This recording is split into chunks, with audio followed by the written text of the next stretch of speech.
بسم الله الرحمن الرحيم. حكم متابعة المؤذن. مؤذن هردفون مؤذن جل ديمون مال فكاتا جيتشو لالا جيتشو مؤذن ويت أذانو جيتش إني جل ديماني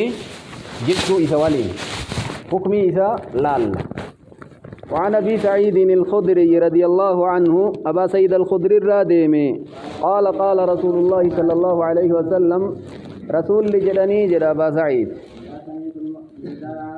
إذا سمعتم النداء نداء للب يور أجيتني جيتشو. إذا سمعتم النداء أي صوت المؤذن بالأذان تقليق قال لك أذانو أذانا يور أجيت وهذا لفظ الصحيحين النداء جد. وقد وقع في عمدة الأحكام إذا سمعتم المؤذن يوم مؤذن رجيتني جل سقلي مؤذنات ترجم مؤذن متان إنسان رجام وهو المثبت في الجمع بين الصحيحين للحميدي. وظاهر هذا أن اختصاص الإجابة بمن يسمع ظاهر كنا مالكنا نمن إجابة مؤذن أفقره نما رجع وصو إلى لا مؤذن أذان أرجع سقلي إسوان النجد وكان رجع النتاي إجابة نقول إجابة جتوي تدفنا وان جرم فقولوا جدا جدا مثل ما يقول المؤذن فكيوان مؤذن جلوسا جدا. في بعض نسخ البلوغ يقولوا فاء كبيرا جر بدون فاء وجميع الروايات بالفاء. بلوغ قولوا جرو جرا بلوغ كيس كفاء إن كم فقولوا فاء تنك الراغة جرا فاء تنك الراغة فقولوا بكجر كان قولوا مثل ما يقول المؤذن أك مؤذن جرو جدا جدا فائدنا تعقيبا سنيف كذدا مثل ما يقول المؤذن أي مثل كل كلمة يقولها جئ إن جئ مرا أكما إن جئ ولين جئ. والمراد تلفظ بمثل ما يتلفظ به المؤذن من أذكار الأذان أركان أذانات الروان إن دبت والمماثلة لا تقتضي المساواة من كل وجه كرامران والقطايا جيتشومي فلا يراد المماثلة في كل الأوصاف وصفي مرتو توكو مؤذن فكينا سقالي الفود للبا أتلي أكما إساسا سقالي الكاسي للبي جيتشومي قبضتهما أكو في فدقيتوتي أكا مؤذن جئ سوالين جد. وقد اتفقت الروايات في الصحيحين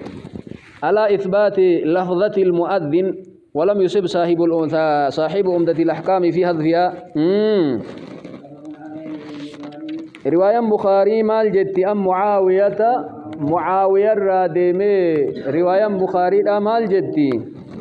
إسيلن أكما سنجرا جت رواية بخاري معاوية الرادم تل. ولمسلم أما اللي رواية مسلم اللي إنجرا عن عمر الرأودي فمي في فضل القول قال يوكن ثوابا نما جت كان جدي ويتئبس فضل القول جتوني نمد جت مؤذنا كان جدي دخل الجنة جد آخرة يديفني عمر كن كأم مسلم وديسي سني في فضل القول جدان ثواب جت كان نمني مؤذنا ولين وان إني أرقته ويتهمو كما يقول المؤذن أك مؤذن جدودي كلمة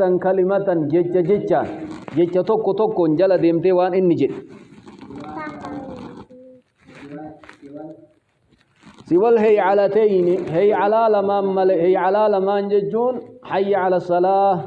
حي على الفلاح جج لما يوتات ملئ جج كان لمان وان إني جد ولين جدا هي على الصلاة هي على الفلاح جد واتل ما جد ملئ لا حول ولا قوة إلا بالله لا حول ولا قوة إلا بالله جد وإني حي على الصلاة لا حول ولا قوة إلا بالله حي على الفلاح لا حول ولا قوة إلا بالله جت جت. حديث كان سديني حديث أبا سعيد الخدري حديث معاوية حديث عمر كإمام مسلم وديس كان سديني. أما حديث أبي سعيد فقد أخرجه البخاري في كتاب الأذان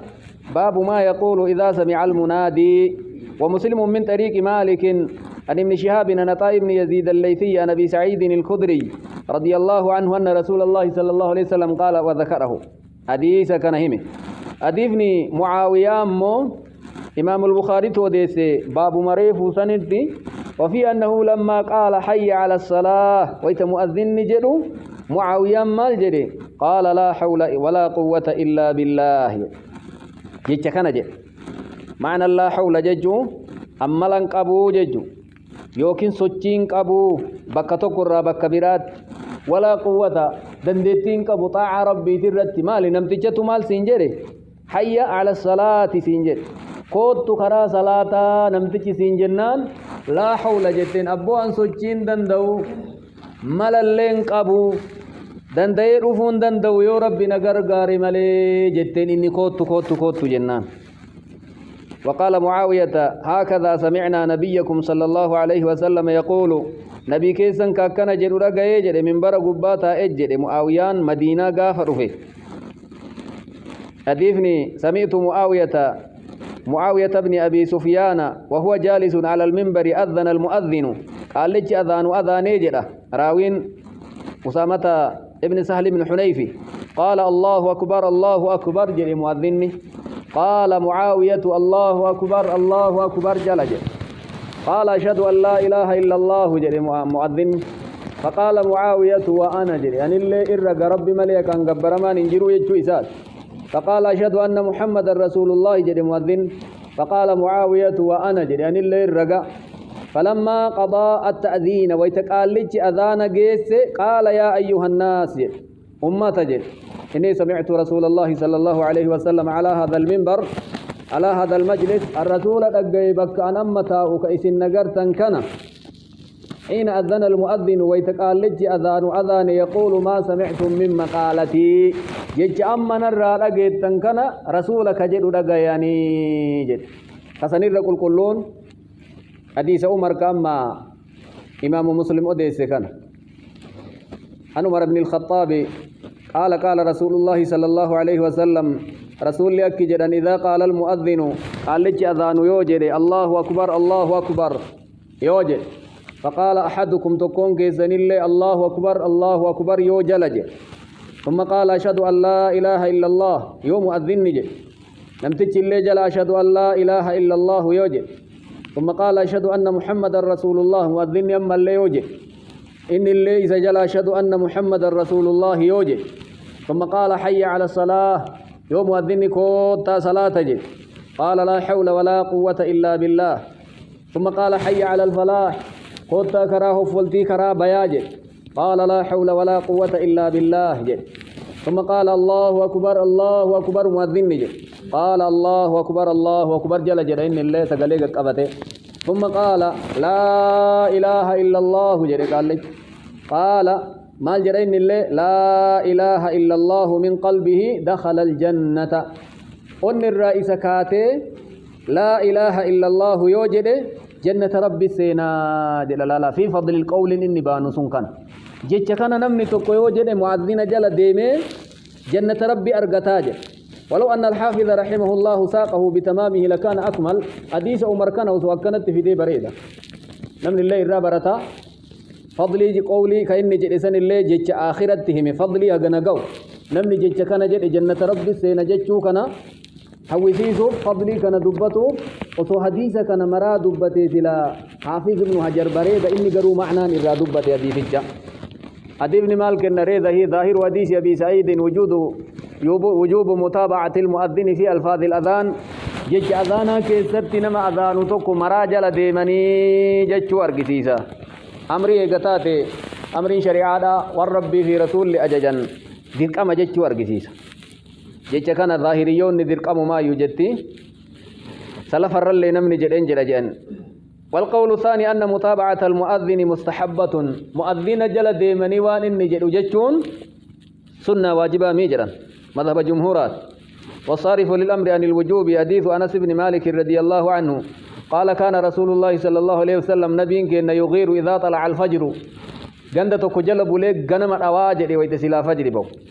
وكان يستمع الأذان واني جلب لوف أذان جندة سنكيس أذان نمبا يمو إمبو يوبا إسلام يوم بين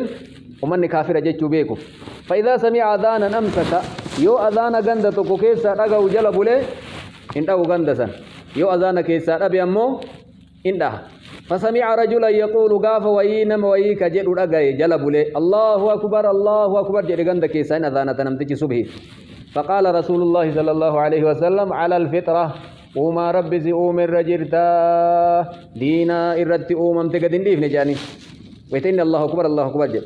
ثم قال أشهد أن لا إله إلا الله أشهد أن لا إله إلا الله جد فقال رسول الله صلى الله عليه وسلم خرجت من النار عذاب جلابات جراني فنظرون مكان اللالني فإذا هو راعي معز يونا إن كنون مرئي إيقات ويت جري مقرر إيقات أجي أذان سبحين التقينان وجه الدلالة أن الرسول صلى الله عليه وسلم سمع المنادي ينادي أذان رقي فقال غير ما قال وان إني جرين على جر الله أكبر ويتين جري على الفطرة جري سلامال جري الله أكبر جل جر آمره ويتين أشهد أن لا إله إلا الله أشهد أن لا إله إلا الله جري خرجت من النار سلامال جري أشهد أن لا إله إلا الله جل جري خنق أبني واجبا متي مؤذن ويتين أذان جج إني جري سنجتشوني لكن هذا الدليل ليس سريعا في ذلك أديبني كنغروان سننكن نجد فإنه ليس في الحديث أنه لم يقل مثل ما قال وان إني جن ججون كنن وان إني كن فطر الرجيرتا عذاب جلابات جد يو جج سلا إني جد سن اللي جل جد يغسي تن اللي جل دربته هو من راويتو وان سنونك ألور أبي درانو عادت رسول الرائم بك مججو تيفته يو إرانك ألور أبي هو ويحتمل أن يكون قبل صدور الأمر بإجابة المؤذن يما أديبني كوني أغا مؤذن جلا أواد دا ججون درك أما ججون اندفيو تيهوجرا والمقصود أن دلالته غير صريحة وأصرح منه ككن الرئيس كله قوله صلى الله عليه وسلم لمالك بن الحويرث ومن معه غاف جردك دمر رسول بر دفتيك سمما إيغسي غلغتي سمال جانين إذا حضرت الصلاة فليؤذن لكم أحدكم وليؤمكم أكبركم جرا يو صلاة نجد بدان كيسان تكون كيسان إسني هذا نو جانين بدان كيسان إسني ناسلات جانين وصو متابعاني مؤذنا كواجبتا تتاتي سلا رسول الرئيب سنيف يرو بياناتي ألا ويتسلا نمني تبرباد وانا ما همون در كمان تيف جرّي كوني مؤذنا جل ديمني وان إني ججو ديسون واجبا متي ججو بيكو دن واللال واجبا متي ججو بيكو واللال خناف رسول يرو بيانا وان تيفين إبسافي مار وان مؤذن جدو جل ديمني ججون درك أمامتي يو جل ديمني جدن ثواب دبن كان أرقما ظاهر حديث أبي سعيد أن المتابع يقول مثل ما يقول المؤذن في جميع جمل الأذان جملة أذانا مرا ولمان جد ويتين هيا على الصلاة جدول لي هيا على الصلاة والإنجيل أن فكاتا دين يا سعيد الدان باب كأمري في كمعاوية والدان باس وحديث عمر وكذا حديث معاوية في إحدى روايات البخاري يفيد أنه يتابع مثل ما يقول المؤذن إلا في الهيعلتين هيا على الصلاة هيا على الفلاح لا حول ولا قوة إلا بالله جد أديفني معاوياتي في أديفني عمر حديث أبا سعيد مال قونري كجرا كان الرتي حمل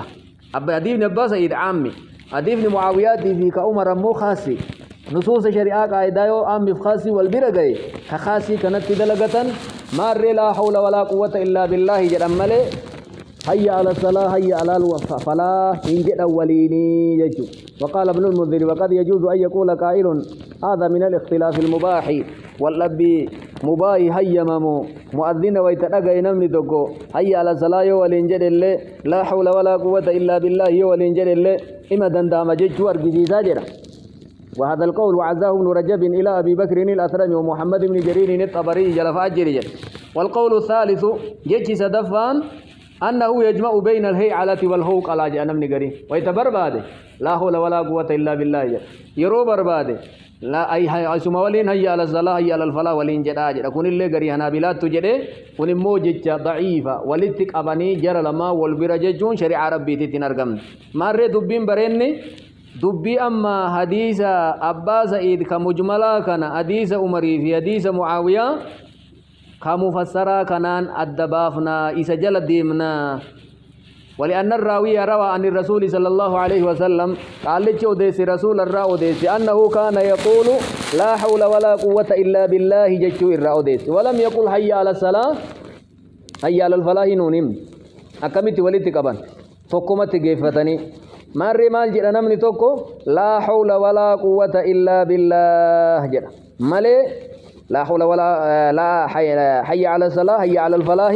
مؤذن ولين جرو ججو يدخل في عموم حديث أبي سعيد رضي الله عنه القارئ ومن كان في ذكر أو دعاء نمني قرآن مجيد كيسا قرأ تيو كمان في ذكري فاقر دعائي فأتي كجيرو كيس سينين الله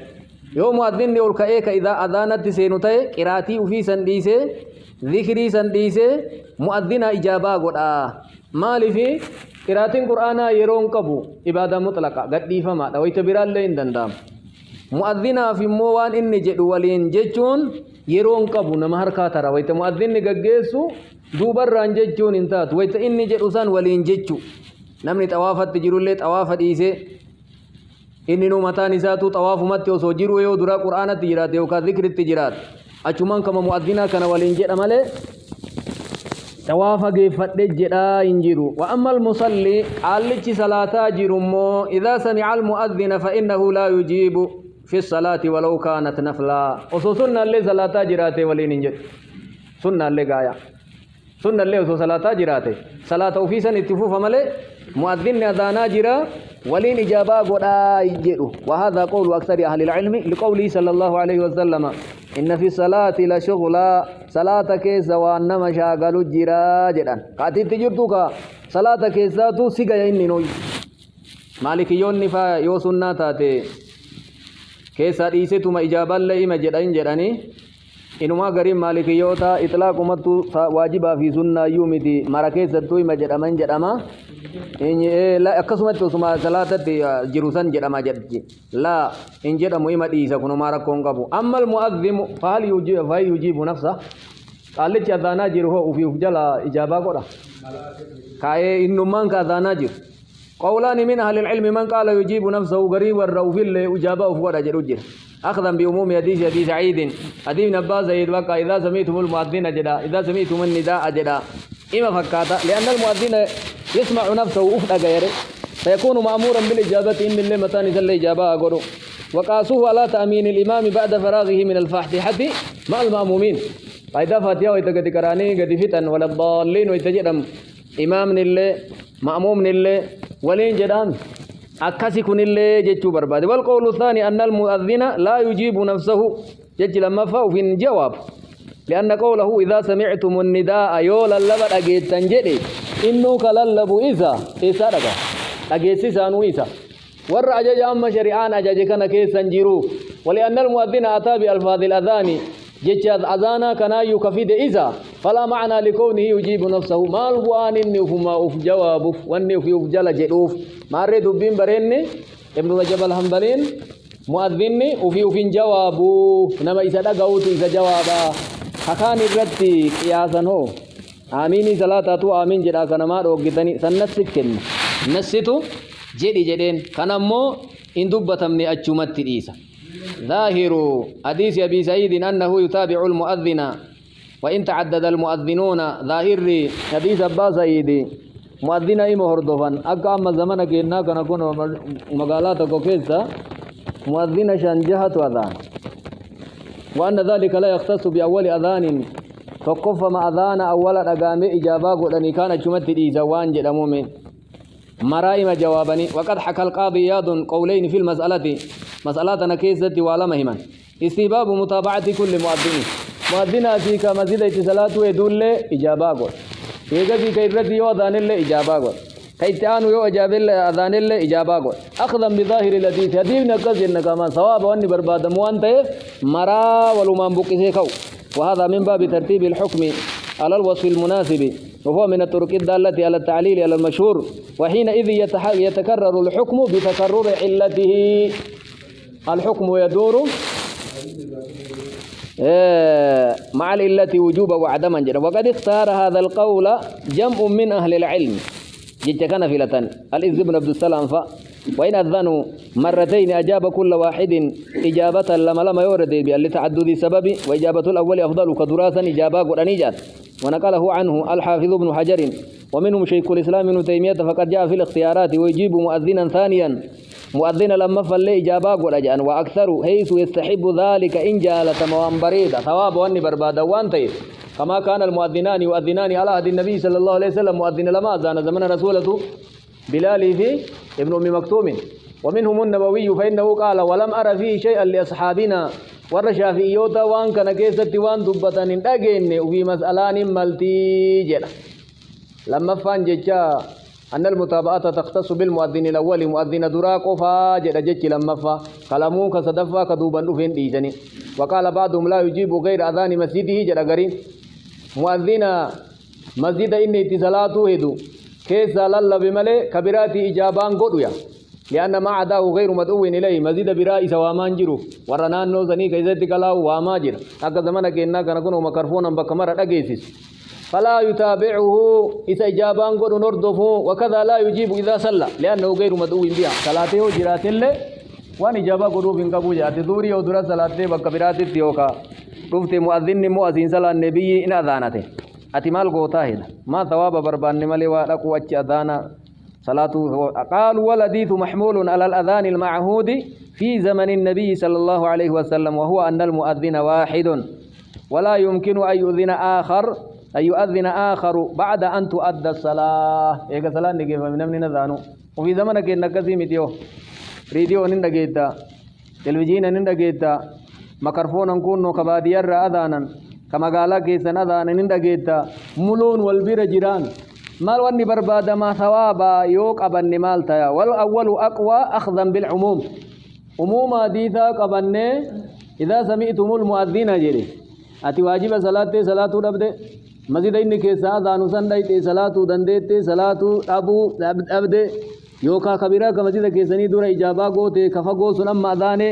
إيقر أجيت أتي واني ثواب ما واني بربادو مرافوين ملا إجابة قوتهم بريدما ظاهر الحديث أن متابعة المؤذن مشروطة بسماع الأذان المؤذن كجل كديمني يو أذان رغيان نمني إجان أرغو خوفي سندقين إسا قرر لما نرغ كيز نغتين آبتون أرغ إن أذانا نيان بيك قرران دندو يو كامو فقو الراجرة أبو نمني سنمتي فيون أذانة تجير جدي وان إجابة قدو فنجرو مال كلمة إني جدو رغي وان إني جدو سغل إسا رغي جيرا إلالا أرغمال إسا قرر قبتين آبت ظاهر الحديث أنه يجيب المؤذن في التثويب لصلاة الفجر بالصلاة خير من النوم ظاهر مال الجديد نمني تكويت مؤذن أذان صلاة صبح الصلاة خير من النوم إذا جدوا رجع جيشمين نجرو سنج الصلاة خير من النوم مولين جد تاسله بمثل ما يقول فيقول المجيب الصلاة خير من النوم مجرين اللي وهذا هو الصواب تبين برين نتن وبقى تنوم جدات الله لأنه لم يرد في السنة استثناء من هذا الأموم أموم أما وان مؤذن جد جدو كنر واني سأدباس جير إلا في الهيعلتين هي على لمن كزد ديفن ومريف ديفن معاوية كسباز وما عداهما يبقى على الأموم هي على لمن هي على الصلاة هي على الفلاح ملي جد كونين أكم مؤذن جد مجرما وأما ما ذكره بعض علماء الحنابلة والشافعية وغيرهم من أنه يقول صدقت وبررت صدقت أجاجت ويتين صلاة خير من النوم جركان وبررت قلت قول البر جت خيري حاسفت جت أكجدن هو فليس عليه دليل رقا ويت تنجر جد وقد ذكر الحافظ ابن حجر أن قول المجيب صدقت وبررت لا أصل له هند قبوجت وقال صنعاني هذا استحسان من قائله أبان جج كان جد بريد مججوب جد وإلا وليس فيه سنة تعتمد سنة نتير كتما ومان جرني ظاهر الحديث أن متابعة المؤذن تكون عقب كل كلمة يقولها مؤذن كاتن إجابة تقولن ويتإني جج جد أتل جل جد الله أكبر الله أكبر الله أكبر الله أكبر أكره تندب النسان لا معها ويتإني جد ولين جديمت ولا يتأخر عنها الرل فقاته تري وللرد عدا وللرد كفل لفاقاته وإن لم يسمع الأذان إلا في منتصفه يو أذان دقود به إيقا أذان نكت إيقاين أقاين أمنكم فهل يتابع فيما بقي تما هفتتنا هردفيتي تأذور ترتلك أداك فلم ولا فرقاسه لأن الأذان من الأذكار ريد أذان يكون ذكر والمسلم ينبغي له أن يحافظ على الأعمال الصالحة دلقا بريد الرد تيفمو قبا فيقضي ما فاته وان جلا ترسن قداك فلمو سن اللي ذكري دا أكمي والقول الثاني أنه يتابعه فيما سمع فقط ومن أقى بجا جلدي ما تترسن قدان كفلو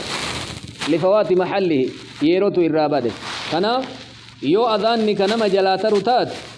يو هي على صلاة الرت ركبت يو كا سندرت يو كا سنبودت يو ركبت بك إرادة ركبت كان الرام مؤذن جل جتمله أول الراك أدا كفلتين في الدو دبير راجح كنجا في الحديث دليل على فضل إجابة المؤذن مؤذن جأوات وأن بريد وأن قاري والإتيان بهذه الأذكار العظيمة ذكري قد بريد كان ولينجج قاري وهذا يدل على سعة فضل الله رحمن ربك إن قبروت إساته بلع شريان سلي قوتو حيث أمر من سمع الأذان بإجابة المؤذن من أجل أن يشمل أجر الأذان المؤذنين ومن سمعهم وتابعهم على آذانهم نمني أذان اللي ثواب أرقتا نمني أذان أقاي وان إني سوالين جلج اللي ثواب أرقتا ججوف شريع ربي وانا كثي سندبت وان قاري وان سعد بن أبي وقاص رضي الله عنه الرسول الله صلى الله عليه وسلم أنه قال من قال نمني جري حين يسمع المؤذن قال لج أذان ويتأقى نمني جري أشهد أن لا إله إلا الله وحده لا شريك له وأشهد أن محمدا عبده ورسوله رضيت بالله ربا وبمحمد رسولا وبالإسلام دينا غفر له ذنبه معصيان سائسار رمماج أن جج كان نمني جري وأخرجه أبو عوانة بسنده عن سعد بن أبي وقاص قال رسول الله صلى الله عليه وسلم من سمع المؤذن قال لج أذان نمني لقيجر وقال ابن عامر من قال حين يسمع المؤذن أشهد أن لا إله إلا الله قال أشهد أن لا إله إلا الله رضيت بالله ربا إلى آخر الحديث وكذا أخرجه النسائي والترمذي وابن خزيمة ولفظه قال من قال حين يسمع المؤذن ويت مؤذنا أقو نمني وأنا أشهد أن لا إله إلا الله وحده لا شريك له وأشهد أن محمدا عبده ورسوله رضيت بالله ربا إلى آخره نمني جج كان جدي ربي إساف أرارم معسيا إساهي جده وأنا عبد الله بن عمرو أما جج كان ويتجدوا يديفني أما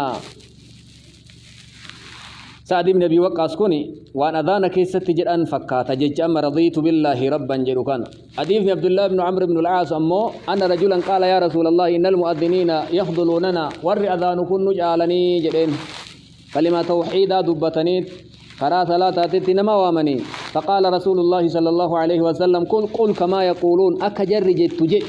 فإذا انتهيت يوغا دقيسيت فسل تعطى ربك إن أواتمتا دعاء بعد أذاناتين أواتم تجأنين وهذا يفيد استحباب الدعاء بعد الفراغ من إجابة المؤذن إيغا مؤذن أواتني جيسني جتكم جرما فإنه من موطن الإجابة ويت دعاء إنما أواتم تججون كجيل مرأي لقوله سل تعطه جرانين كادو إن أواتمتا سل تعطى كادو ربي سي أواتا وان أتكاد أتسان جرانيني ماري يرون دعائي كان جران ويت مؤذني أذان قد جيس جيتشكنا ربي وفي كدتني والله أعلم.